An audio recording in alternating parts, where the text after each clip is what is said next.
بسم اللہ الرحمن الرحیم۔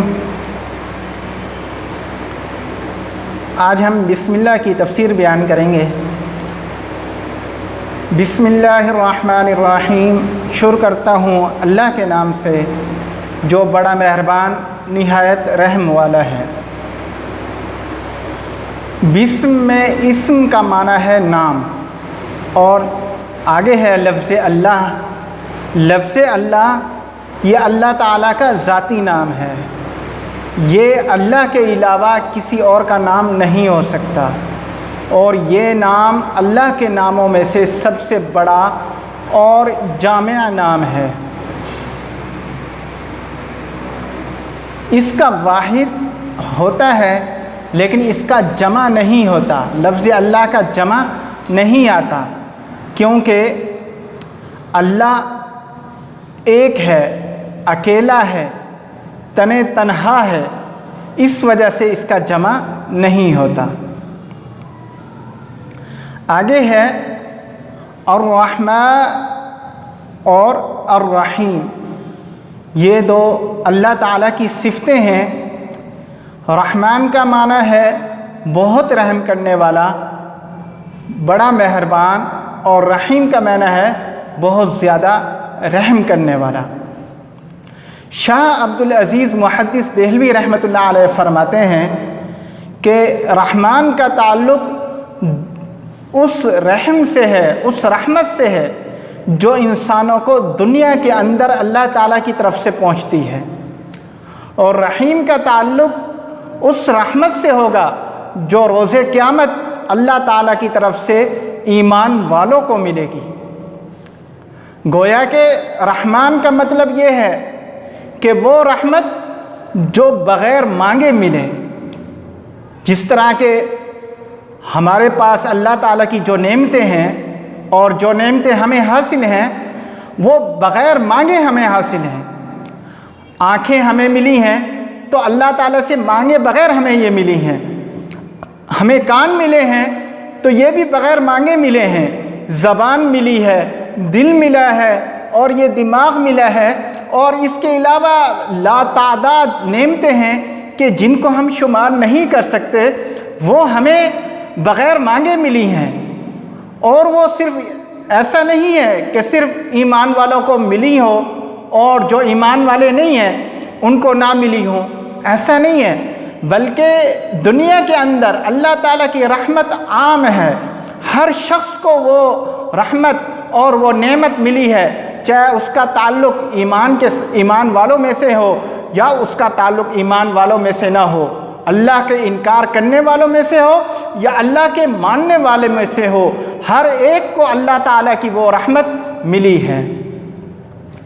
اور رحیم صرف یہ خاص ہے روز قیامت کے ساتھ کہ اس دن اللہ تعالیٰ کی جو رحمت خاصہ ہوگی وہ صرف ملے گی ایمان والوں کو، اور جو اللہ کا انکار کرنے والے ہیں، اللہ کو نہیں مانتے، اس دن ان کو اس رحمت سے کچھ نہیں ملے گا۔ آگے سورہ فاتحہ شروع ہو رہی ہے۔ الحمدللہ رب العالمین الرحمن الرحیم مالک یوم الدین ایاک نعبد و ایاک نستعین اہدنا الصراط المستقیم صراط الذین انعمت علیہم غیر المغضوب علیہم ولا الضالین۔ صحیح مسلم کے اندر حضرت ابو ہریرہ رضی اللہ تعالیٰ عنہ روایت کرتے ہیں، صحیح مسلم کی حدیث ہے کہ حضور صلی اللہ علیہ وسلم نے فرمایا کہ اللہ تعالیٰ فرماتے ہیں کہ سورہ فاتحہ میرے اور بندے کے درمیان ہے، کہ سورہ فاتحہ کی پہلی تین آیتیں اس کے اندر بندہ میری تعریف کرتا ہے۔ جب بندہ کہتا ہے کہ الحمدللہ رب العالمین، تو اللہ تعالیٰ فرماتے ہیں کہ میرے بندے نے میری حمد بیان کی۔ جب بندہ کہتا ہے الرحمن الرحیم، تو اللہ تعالیٰ کہتے ہیں کہ میرے بندے نے میری تعریف و ثنا کی ہے۔ اور جب بندہ کہتا ہے مالک یوم الدین، تو اللہ تعالیٰ فرماتے ہیں کہ میرے بندے نے میری بزرگی بیان فرمائی ہے۔ اور جب بندہ کہتا ہے ایاک نعبد و ایاک نستعین، تو اللہ تعالیٰ فرماتے ہیں کہ یہ میرے اور بندے کے درمیان مشترک ہے۔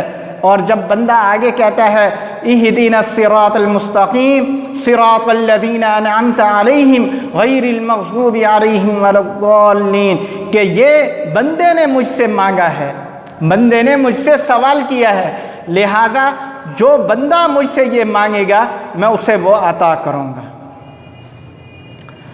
تو پہلی آیت ہے الحمدللہ رب العالمین، تمام تعریفیں، الحمد کا معنی ہے تمام تعریفیں، للہ اللہ کے لیے ہیں، رب العالمین جو تمام جہانوں کا پالنے والا ہے۔ پہلا لفظ ہے الحمد، الحمد کا معنی ہے تمام تعریفیں، کہ دنیا کے اندر، اس دنیا کے اندر جتنی بھی تعریفیں کی جا رہی ہیں اور جس چیز کی بھی تعریف کی جا رہی ہے وہ در حقیقت اللہ تعالیٰ کی تعریف ہے۔ اس کو مثال سے سمجھتے ہیں کہ ایک مصور ہے، تصویر بنانے والا ہے، اس نے کسی چیز کی تصویر بنائی اور پیاری تصویر بنائی۔ اب جو کوئی بھی اس تصویر کو دیکھتا ہے تو وہ تعریف کرتا ہے کہ بہت اچھی تصویر ہے، تصویر تو بہت اچھی ہے۔ تو گویا کہ وہ تصویر کی تعریف نہیں کر رہا بلکہ اس مصور کی تعریف کر رہا ہے جس کے ہاتھوں سے وہ تصویر بنی ہے۔ اسی طرح اس دنیا کے اندر کوئی شخص کسی نظارے کی تعریف کر رہا ہے، کوئی شخص کسی منظر کی تعریف کر رہا ہے، کوئی شخص کسی مخلوق کو دیکھ کر تعریف کر رہا ہے، کوئی شخص کسی چہرے کو دیکھ کر تعریف کر رہا ہے، اور کوئی شخص آبشاروں کو دیکھ کر تعریف کر رہا ہے، اور کوئی شخص کشمیر جنت نظیر کے مناظر کو دیکھ کر تعریف کر رہا ہے۔ تو یہ جتنی بھی تعریفیں ہیں یہ در حقیقت ان چیزوں کی تعریفیں نہیں ہیں بلکہ حقیقت کے اندر اس ذات کی تعریفیں ہیں کہ جس ذات نے ان تمام چیزوں کو بنایا ہے۔ تو گویا کہ الحمدللہ کہ دنیا کے اندر جس چیز کی بھی تعریف کی جا رہی ہے وہ در حقیقت اللہ تعالیٰ کی تعریف کی جا رہی ہے۔ تو الحمدللہ کہ تمام تعریفیں اللہ کے لیے ہیں۔ آگے لفظ ہے رب، رب کا معنی ہے پالنے والا، اور یہ رب خاص ہے اللہ تعالیٰ کے ساتھ، یہ لفظ خاص ہے اللہ تعالیٰ کے ساتھ کہ رب کسے کہتے ہیں؟ رب کسے کہتے ہیں؟ پالنے والے کو، اور وہ پالنے والا یعنی کہ جس کا پہلے سے وجود نہیں تھا اس کو وجود بخشا، اور وجود بخشنے کے بعد اس کو پالا، اس کی ضروریات کو پورا کیا اور بڑا کیا، اس کو کہتے ہیں رب۔ اور آگے لفظ ہے عالمین، یہ جمع ہے عالم کی، اور عالم کہتے ہیں جہان کو۔ تو اس دنیا کے اندر انسان ایک عالم ہے، یعنی ایک جہاں ہے، انسانوں کا ایک جہاں ہے۔ اسی طرح چرند پرند کا ایک الگ جہاں ہے، اسی طرح کیڑے مکوڑوں کا ایک الگ جہاں ہے، اسی طرح چاند ستارے یہ ایک الگ جہاں ہے۔ تو یہ جتنے بھی ہیں ان سب کو جمع کر کے اللہ تعالیٰ نے کیا فرمایا؟ رب العالمین، کہ اللہ تعالیٰ ان تمام جہانوں کا پالنے والا ہے۔ وآخر دعوانا الحمدللہ رب العالمین۔